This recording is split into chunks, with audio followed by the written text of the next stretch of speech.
Hello दोस्तों। तो आप सभी का हिमाचल प्रदेश अड्डा 247 में हार्दिक स्वागत है। पिछले 2 दिनों से मैं आपके लिए कोई वीडियो नहीं बना पाया था, तो आज हम हिंदी का मॉक टेस्ट करेंगे जो सभी चैप्टर से आपके लिए लिए गए प्रश्न हैं। एग्ज़ाम ऑफ व्यू से आपके लिए इम्पोर्टेंट साबित होंगे। तो दोस्तों हम हिंदी का मॉक टेस्ट लगाते हैं। तो पहला प्रश्न है, क्रिया के जिस रूप में काम होने का पता चले उसे क्या कहते हैं।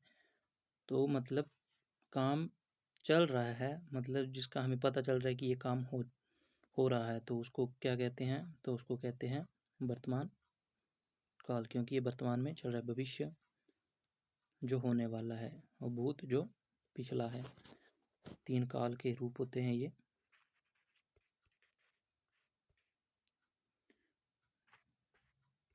अगला प्रश्न है, शुद्ध वर्तनी का चयन करें। तो शुद्ध वर्तनी का चयन कैसे, सन्यासी, सन्यासी, सन्यासी या सन्यासी कैसे लिखा जाएगा। तो आप सभी ने याद रखना है, जब कभी सन्यासी आएगा उसमें न और चंद्र बिंदु जरूर आएगा। तो कहाँ पर है ये चंद्र बिंदु, ऑप्शन ए में। तो ऑप्शन ए राइट आंसर है। अगला प्रश्न है, मित्र शब्द में कौन सा उपसर्ग जोड़ने से उल्टा अर्थ रहेगा। तो आप सभी ने पहले वीडियो में पढ़ा होगा, जो बनाई हुई थी उसमें उपसर्ग किसे कहते हैं। उपसर्ग और प्रत्यय जो शब्द के शुरू में जोड़े जाते हैं उन्हें उपसर्ग कहते हैं, और जो बाद में उन्हें प्रत्यय कहते हैं।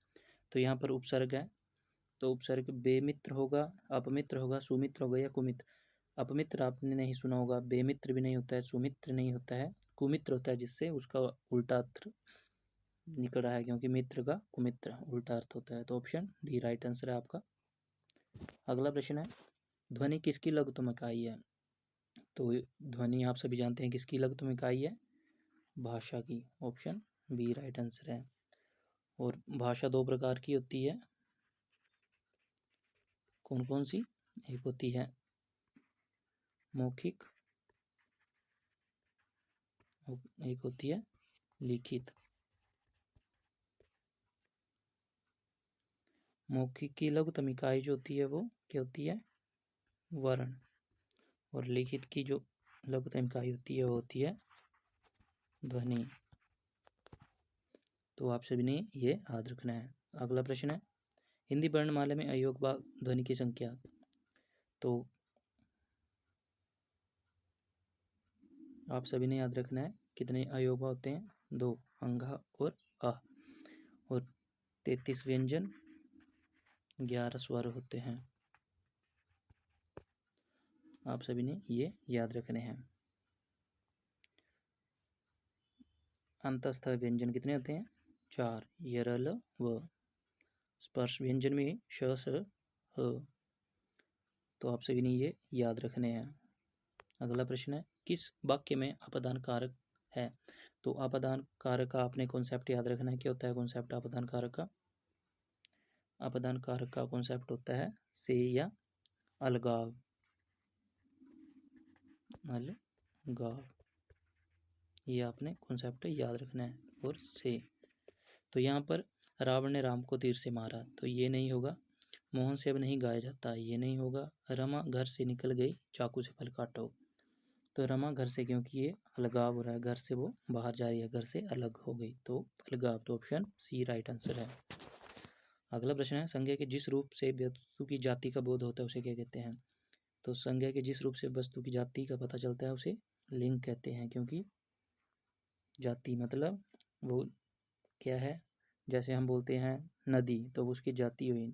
जैसे लड़का लड़की, क्योंकि उसके लिंग का पता चल रहा है, वो स्त्रीलिंग है या पुल्लिंग है, तो उसकी जाति का पता चल रहा है। अगला प्रश्न है, निम्नलिखित में से किस वाक्य में कर्म कारक है। तो कर्म कारक का कॉन्सेप्ट क्या होता है, को।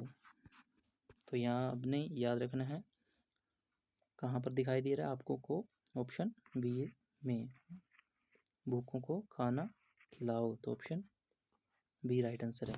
अगला प्रश्न है, इनमें से वह शब्द बताइए। तो यहाँ पे थोड़ी मिस्टेक है लिखने में, जिस होगा, जिसका वचन अथवा लिंग किसी भी परिस्थिति में नहीं बदलता है। तो लिपियाँ, दीवार, दीवारें हो जाता है। यहाँ पे 2 बार आ गया है, तो ऑप्शन सी या डी दोनों में से। जल का जले नहीं होगा, जला कुछ नहीं होता है तो जल होता है। तो ऑप्शन सी या डी दोनों में से आप किसी को भी सही कर सकते हैं, ऑप्शन सी और डी। अगला प्रश्न है, इनमें से किस वाक्य में अकर्मक क्रिया का प्रयुक्त हुई है? अकर्मक क्रिया जिसका कोई कर्म न हो। वह पढ़ रहा है, बच्चे केले खा रहे हैं, बच्ची सो रही है। वह पढ़ रहे हैं, वो कर्म कर रहे हैं, क्या कर रहे हैं? पढ़ रहे हैं। बच्चे केले खा रहे हैं मतलब खा केले, वो काम कर रहे हैं, काम कर रहे हैं, जो भी कर्म कर रहे हैं। लड़का पत्र लिख रहा है, उसके द्वारा जो हो कुछ काम किया जा रहा है। और बच्ची सो रही है, सो रही है मतलब उसमें कोई क्रिया नहीं है। तो ऑप्शन डी राइट आंसर है आपका। एक होती है कर्मक क्रिया जिसमें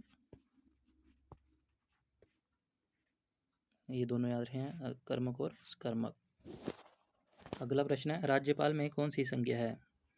तो राज्यपाल में आप याद रखना है आपने, राज्यपाल है वो चाहे मेल हो या फीमेल, राज्यपाल कोई भी हो सकता है।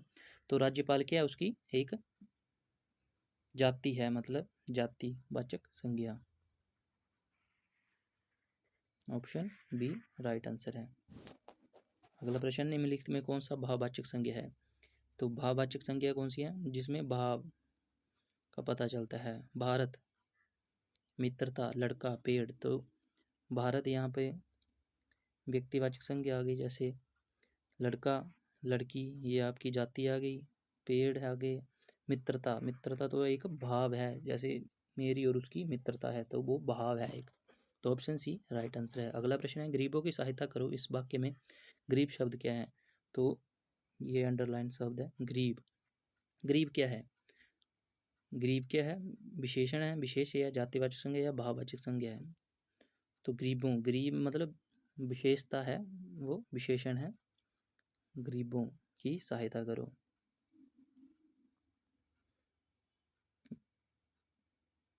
तो ऑप्शन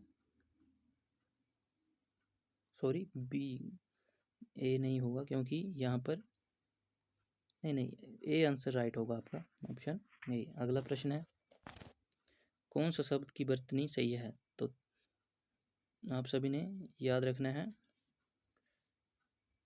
तदोपरांत नहीं होता है, तदुपरांत होता है। अतिशयोक्ति ये बहुत ही इंपॉर्टेंट आपके लिए, यह भी गलत है पर क्योंकि यहाँ पर कैसे लिखा जाता है अतिशयोक्ति, पूरा स आता है यहाँ पर अतिशयोक्ति। तो ये भी अनुकूल भी गलत है, पुनर्द्वा ए होगा। तो ऑप्शन डी राइट आंसर आपका, पुनर्द्वार। अगला प्रश्न है, हार मूल शब्द के साथ जो भोजन का अर्थ देता है वो उपसर्ग। उपसर्ग मैंने आपको पहले भी पिछले प्रश्न में भी पढ़ाया था। तो भोजन का अर्थ कहाँ होगा? उपहार होगा? नहीं। निहार होगा? नहीं। कुहार होगा? नहीं। पर आहार, क्योंकि आहार क्या होता है? भोजन। तो ये ऑप्शन ए राइट आंसर होगा आपका। अगला प्रश्न है, जो संज्ञा की विशेषता बताते हैं उसे क्या कहते हैं? तो संज्ञा की विशेषता मतलब विशेषता, तो विशेषता से याद रखना है आपने विशेषण। जैसे वो अच्छा लड़का है तो वो उसकी क्या है? विशेषता है वो अच्छा। तो ऑप्शन सी राइट आंसर आपका। अगला प्रश्न है, आलोक माँ के लिए दवाई लाया, इसमें प्रयुक्त कारक के लिए। तो आपने किस में आता है के लिए? कॉन्सेप्ट याद रखने हैं आपने। 8 कारक होते हैं। कितने कारक होते हैं? 8। कर्ता ने कर्म को, इसका आता है को कॉन्सेप्ट। अपादान से आ जाता है, संबंध का के की, और संप्रदान के लिए। तो इसमें के लिए कॉन्सेप्ट यूज हुआ, तो ये ऑप्शन डी राइट आंसर होगा। कुत्ते को पत्थर से मत मारो, पत्थर का कारक बताइए। से संबंध, पत्थर है, संबंध काके की, कर्ता ने कर्म को करण से, क्योंकि साधन है पत्थर। ऑप्शन डी राइट आंसर होगा। आपने याद रखना है ना, करण से के द्वारा, ये साधन के लिए भी प्रयुक्त होता है, याद रखना है आपने ये कॉन्सेप्ट। अगला प्रश्न है, तो दोस्तों आज इतने ही प्रश्न थे। तो आपने कमेंट बॉक्स पर जरूर बताना है आज के प्रश्न आपको कैसे लगे, और वीडियो को अंत तक जरूर देखना है। आपके लिए इम्पोर्टेंट साबित हैं ये प्रश्न, क्योंकि ये पिछले कई सालों से भी पूछे जा रहे हैं।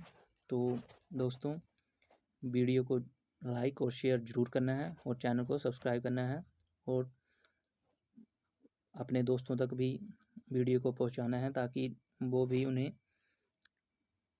पढ़ सकें और लिख सकें। तो दोस्तों, हम चाहते हैं कि हिमाचल का कोई भी स्टूडेंट जो है वो